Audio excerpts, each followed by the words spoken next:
Quero começar esse terceiro vídeo da série, do estudo que nós falamos algum tempo atrás, com o título de Princípios Fundamentais da Igreja do Novo Testamento. E até agora nós fizemos apenas 2 estudos, numa série de 8 estudos. Falamos no primeiro estudo, primeiro tema, que dentro desse primeiro tema, dos princípios fundamentais da igreja no Novo Testamento, nós falamos que a igreja ela existe para a glória divina. Depois falamos que a igreja local ela manifesta a presença divina. E agora um outro tema, um outro título que nós vamos meditar um pouco agora, com a permissão do Senhor, é que a igreja local ela revela o plano divino. Lembrando sempre daquele versículo, que eu sempre tenho lido desde o primeiro estudo, que está em Atos 2, versículo 42, conhecido, muito conhecido, que diz assim: e perseveravam na doutrina dos apóstolos, na comunhão, no partir do pão e nas orações. E eu gosto sempre de focar nesse primeiro princípio aqui. E perseveravam na doutrina dos apóstolos, sempre baseando nesse versículo aqui, que eu gostaria, que eu quero continuar, falando desse tema muito importante para os nossos dias, em meio a dias difíceis que nós vivemos em relação a muitas interpretações que nós vemos por aí. Então, dando continuidade, nós, como eu já disse, nós vimos então que o Senhor é o dono da igreja, e o texto que nós lemos se encontra em Colossenses 1, versos 15 e 18. Vimos também que o Senhor habita na igreja, habita nela. Consideramos Mateus 18 e o versículo 20. Vamos considerar agora o fato de que ele planejou a igreja. Por isso o título, a igreja local revela o plano divino. Então, nós vamos considerar o fato de que ele planejou a igreja, e que a ordem, a sua ordem, a estrutura, o caráter manifesta sua sabedoria. 3 fatos colocados lado a lado, em forma de ilustração na história de Israel. Nós já lemos esse versículo várias vezes, Êxodo 25, versículo 8 e 9, capítulo 25, versículo 8 e 9, diz, para nós fazermos uma ilustração, baseado na história de Israel. Versículo 8 e 9. E me farão um santuário para que eu habite no meio deles, conforme tudo o que eu te mostrar, para modelo do tabernáculo e para modelo de todos os seus móveis. Assim mesmo o fareis. Vamos atentar bem para isso aqui, Versículo 8 e 9. Olha só. E me farão. Depois ele diz, para que eu habite. E continua, conforme tudo o que eu te mostrar. Então Deus falando a Moisés, em relação à construção do tabernáculo para o povo de Israel. Então, esses três fatos aqui colocados, né, ele coloca lado a lado, né, da forma de como, usando essa ilustração na história de Israel para os nossos dias de hoje, para a igreja. Qual que é os três fatos? Primeiro, propriedade, já diz, e me farão um santuário. Residência, e habitarei no meio deles. E o plano, que nós já falamos também, conforme tudo o que eu te mostrar para modelo. Então a casa de Deus no Antigo Testamento, ela possuía um modelo, né, dado pelo próprio Deus. Com precisão, Deus ele especificou então os materiais, as dimensões, o formato do tabernáculo, né, e o seu método de construção. Uma observação aqui: nada sobrou para a imaginação humana, tudo dado pelo Senhor. Hebreus 8:5, veja bem que interessante isso aqui. Hebreus 8:5, olha que interessante. Eles servem num santuário que é figura e sombra das coisas celestiais. É por isso que Moisés divinamente foi avisado, quando estava a construir o tabernáculo. Veja bem, vê que faças tudo conforme o modelo que te foi mostrado no monte. Então, há um modelo para a construção, há um modelo para a habitação de Deus no Velho Testamento. Houve, né? Agora, uma pergunta: há um modelo, né, para a habitação de Deus hoje? E a resposta que eu queria dizer é que sim, há sim. Não é para inventarmos nada conforme o andar das coisas, como nós costumamos ouvir por aí. Precisamos mudar, precisamos modernizar por causa de como as coisas estão andando hoje, como as coisas estão acontecendo, né? Então, o Novo Testamento ele dá uma planta e um modelo definitivo a ser seguido por Deus. Não foi dado por homens, assim como o tabernáculo foi dado o modelo por Deus. Também hoje a habitação de Deus ela foi dada em definitivo a ser seguido.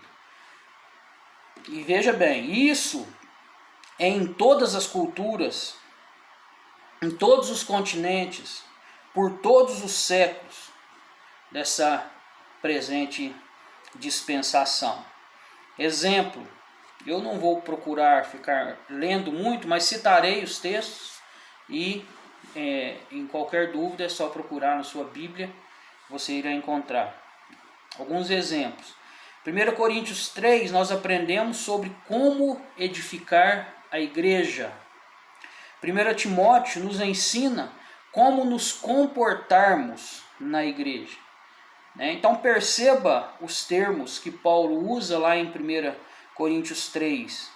Ele chama a si mesmo de sábio arquiteto, que estabeleceu o fundamento para o edifício de Deus.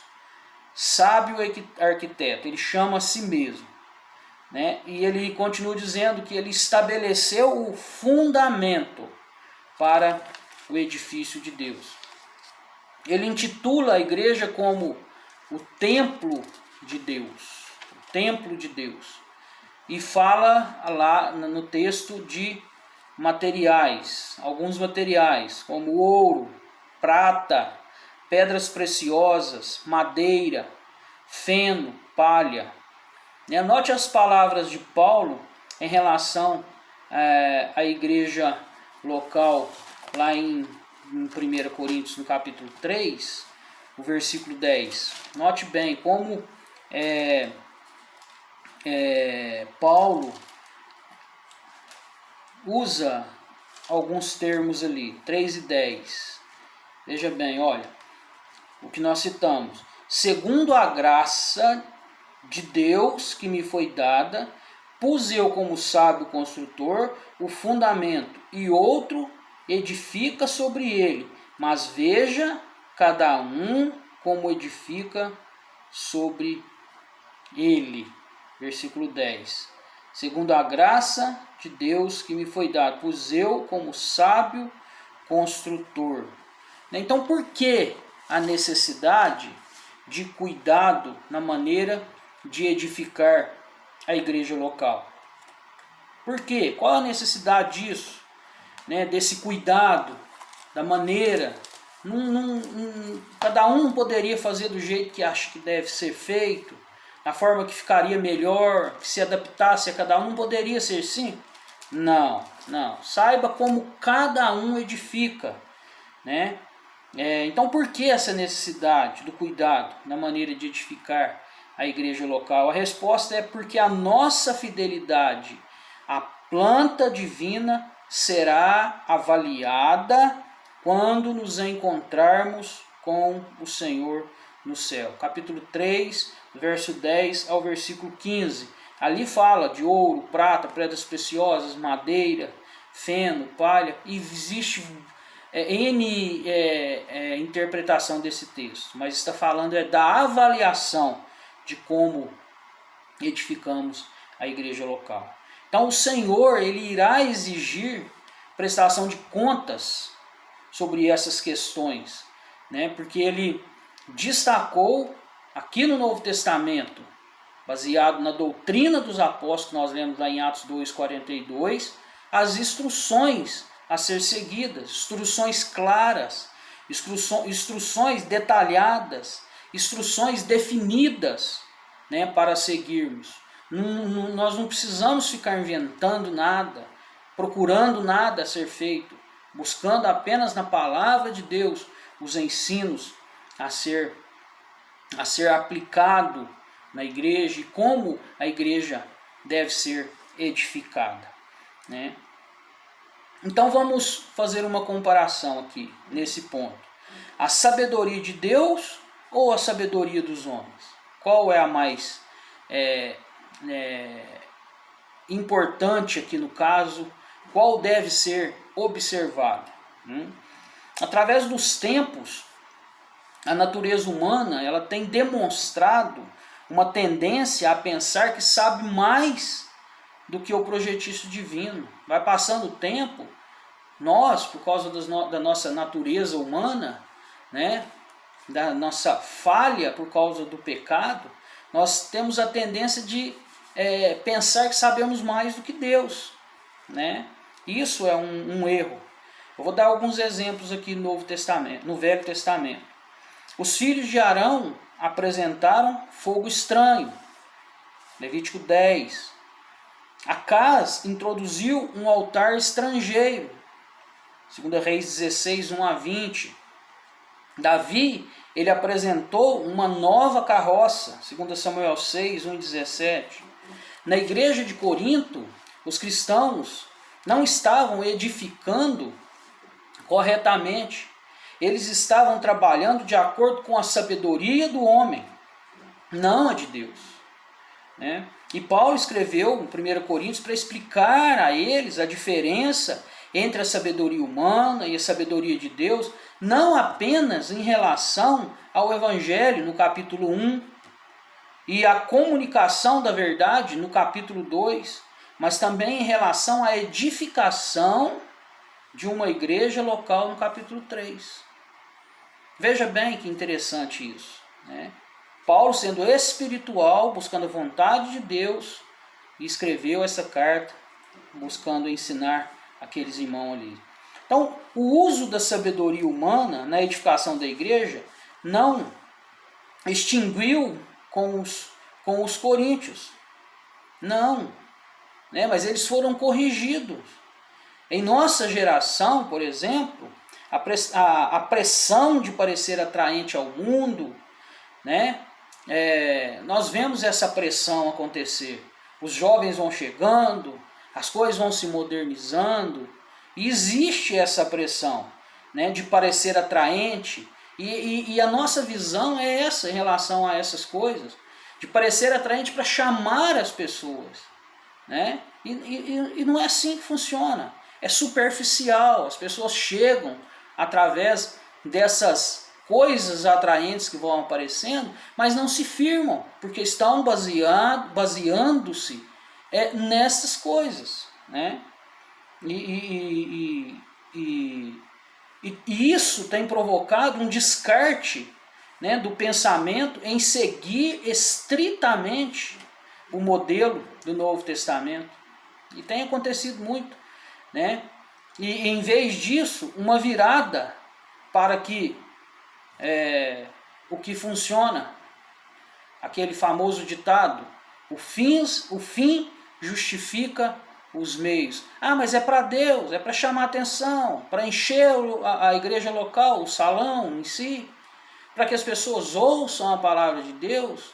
Nunca foi ensinado que você tem que buscar lá fora e trazer para dentro da igreja, mas sempre foi ensinado que você tem que ir falar do evangelho lá fora. E ao ouvir a palavra, o trabalho todo de convencimento é do Espírito Santo, e a pessoa em si, se convencendo e convertendo, se entregando ao Senhor, ele irá reunir na igreja de acordo com os ensinamentos de Deus, da maneira que Deus ensinou no Novo Testamento, né? E o que nós vemos, a ênfase em muitos lugares, grandes números, grandes nomes, grandes sons, é isso que nós vemos. E a palavra de Deus sendo deixado de lado, as pessoas buscando aparecer mais, ser mais conhecidas. Na verdade, hoje em dia, existem muitos artistas gospels, né? Pastores famosos, denominações famosas, né? Mas para Paulo a escolha era simples: construa sob a sabedoria do homem, e no tribunal de Cristo tudo será visto como inútil, ou construa de acordo com a sabedoria de Deus e a obra irá permanecer. Capítulo 9, versículo 15. Para Paulo a escolha era essa. Agora outra coisa, e isso que eu estou dizendo, que a palavra de Deus nos ensina, é opcional ou é mandatório? Né? Então é bom nós lembrarmos que o modelo para a igreja do Novo Testamento é mandatório, não é opcional, não é uma questão de opção. Né? Os princípios da igreja no Novo Testamento, tais como se reunir em nome do Senhor Jesus Cristo, distinção em papéis entre masculino e feminino em relação ao ensino e à liderança, o reconhecimento de liderança pelos símbolos da cabeça coberta e não coberta. Nós falamos isso em alguns estudos, pode procurar aí no canal que você vai encontrar sobre o uso do véu. A pluralidade dos anciãos, né? Aqueles que lideram a igreja no Senhor, né? Não é apenas um homem. Então esses princípios em relação à ceia do Senhor semanal, né? São princípios que nós primários. Eu não estou aqui discutindo e falando sobre princípios secundários, mas princípios primários. Então, estas são todas características não negociáveis do modelo. Não é negociável. Não precisamos achar que nós vamos fazer de acordo com o nosso jeito e Deus vai se agradar. Eu estou falando em Deus, eu ouço muito isso, né? Gente, o fim não justifica os meios. Precisamos fazer tudo de acordo com a palavra de Deus, né? A fórmula, parte da doutrina dos apóstolos, na qual devemos perseverar, Atos 2,42, né? 1 Coríntios 14, 34 e 37, já li bastante esse versículo, capítulo 14, versículo 34 a 37, né? Olha só, as mulheres estejam caladas na igreja, não lhes é permitido falar, mas estejam submissas como também ordena a lei. Se porém querem aprender alguma coisa, interroguem em casa seus próprios maridos, pois é vergonhoso que as mulheres falem na igreja. Saiu dentre vós a palavra de Deus, ou veio ela somente para vós? Se alguém cuida ser profeta ou espiritual, reconheça, isso que eu já disse muito, reconheça que as coisas que vos escrevo são mandamentos do Senhor. Isso não saiu da cabeça de Paulo, não. Isso é mandamento do Senhor. Observe essa palavra aí na sua Bíblia. Um mandamento, o ensino nessa questão não é uma sugestão. E nós não estamos aqui tratando de mulheres como inferiores, mas em relação à posição. A posição. Né? O que a defesa de muitos é que, ao falarmos sobre esse assunto, por exemplo, esse aqui é apenas algum assunto, diz que a mulher é inferior. Não é assim, é em relação à posição. Foi assim que Deus... E aí nós voltamos lá no princípio da criação, quando Deus criou o homem primeiro e depois a mulher. A mulher por causa do homem, não o homem por causa da mulher. Mas a importância da mulher para que o homem venha ao mundo depois. Entende? É simples, basta abrirmos a mente para o Senhor, né? Para que Ele nos ensina como nós devemos agir. Então, um modelo adequado para a presente dispensação. Deus sabe melhor. O plano dele para a igreja local revela sua sabedoria. Os cristãos hoje não possuem a menor necessidade de catedrais, vestimentas especiais, corais para animar ou grupos de louvor para nos animar, festivais, festas. Nosso chamado é para nos reunirmos somente no seu nome. Judeus e gentios juntos em comunhão, adorando a Deus em espírito e em verdade e demonstrando a ordem divina para os anjos. Né? Assim, intervendo o caos do jardim do Éden e deleitando o coração de Deus em meio a uma cultura rebelde e ímpia, observando e vendo que estamos fazendo de acordo com a vontade de Deus, ao contrário do que aconteceu no início das coisas. Né? E é interessante nós prestarmos bem atenção, e é inevitável nós deixarmos de observar a palavra de Deus. Precisamos observar a palavra de Deus para que nós possamos fazer de acordo com a vontade de Deus. À luz do dia da avaliação no tribunal de Cristo, nosso primeiro pensamento na edificação da igreja deve ser a fidelidade à verdade revelada. Para nós encerrarmos esse vídeo, e se for da permissão do Senhor, no próximo continuaremos dentro desse mesmo assunto. Sejamos cuidadosos com a doutrina que ensinamos e as práticas que incentivamos. Prestemos atenção em como edificar a igreja. É da forma de Deus e não do meu jeito. Os fins não justificam o meio.